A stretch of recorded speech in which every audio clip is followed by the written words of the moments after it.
Okay, what I thought I'd do is just spend a little bit of time to explain what we're doing and why we're doing it. And it's an opportunity as well for you guys to bring up any issues that you have that relate to either safety or environment, because we're going to be covering specifically safety today, but on the other courses we'll run, we'll be covering such things as environment. So what really is DSE? Well, as you know, you'll have all either had the opportunity to, I'm not sure whether everybody's filled them in, to fill in an online DSE form. All this is about is really safeguarding your health and your well-being. We're not so much worried about accidents. We're concerned about them, please don't get me wrong, but rarely do we have an accident on something that relates to DSE. What this is about is the potential risks to you, your health risks associated with prolonged periods of working on screens. So that's why the law in both countries is very explicit on DSE. So there are certain things, for example, that might impact on you.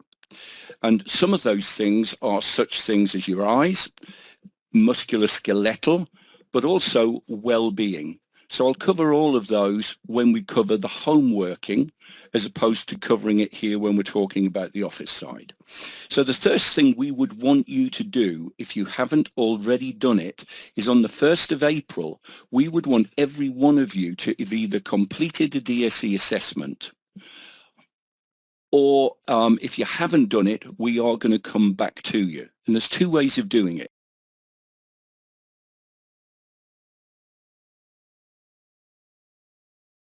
Or if you want to do it on your phones, which is much easier, just hit the QR code on the screen and it will take you straight through to the DSE assessment.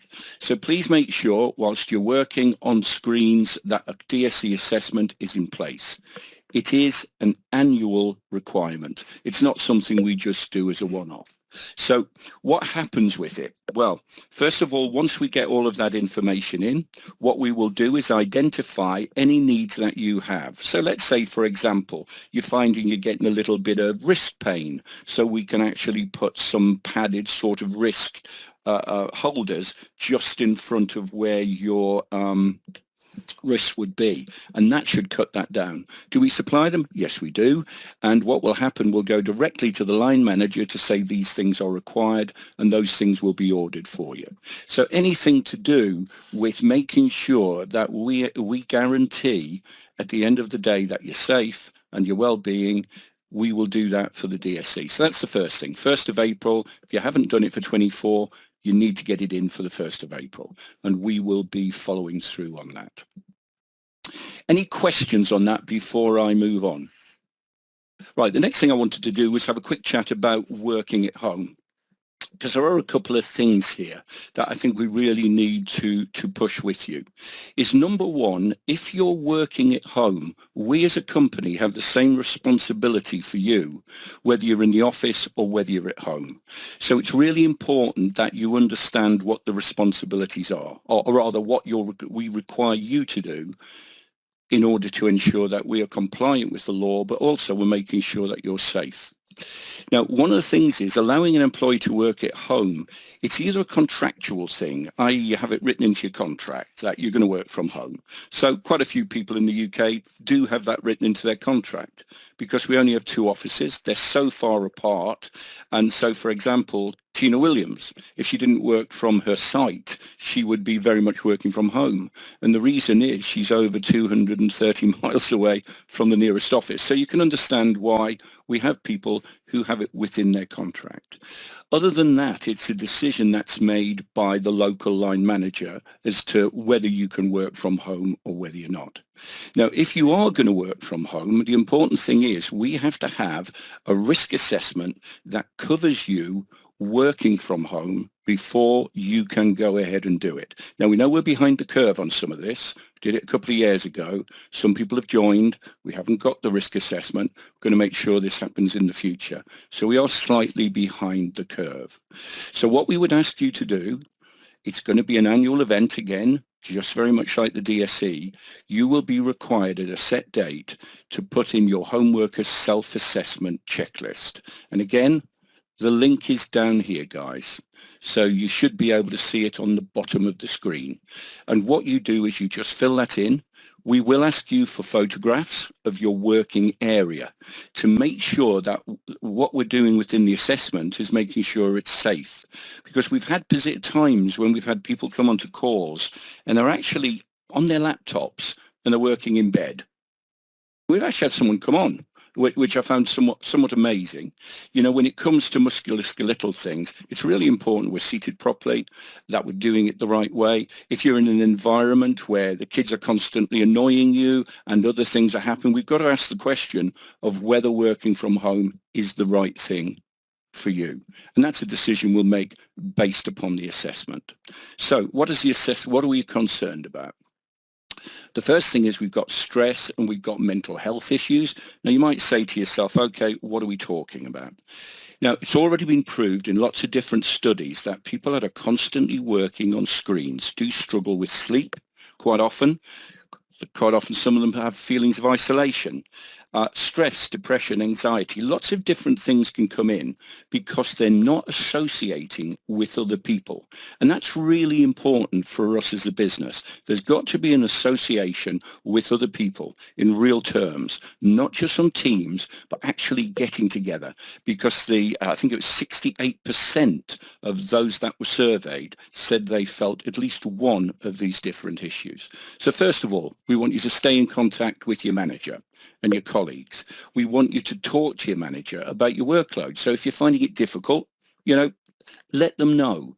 But also making sure that, in fairness, when you're working at home, the issue of working at home is you work within the set time parameters. So if you'd normally work 9 to 5 at work, you should be working 9 to 5 at home and not cutting it off and adding bits to the end, adding bits to the front, because you need to be available during those times of work. And by doing that, it will stop you then suddenly at 7 or 8 o'clock at night doing a load of work because it's in your head.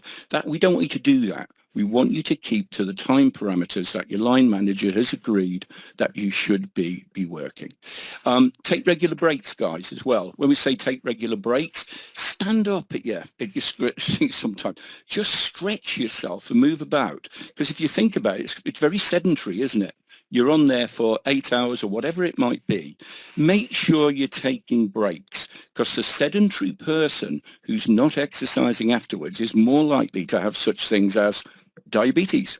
And it's already been proven. Those in a sedentary state who don't exercise afterwards or move around in between, the chances of getting diabetes is actually far greater.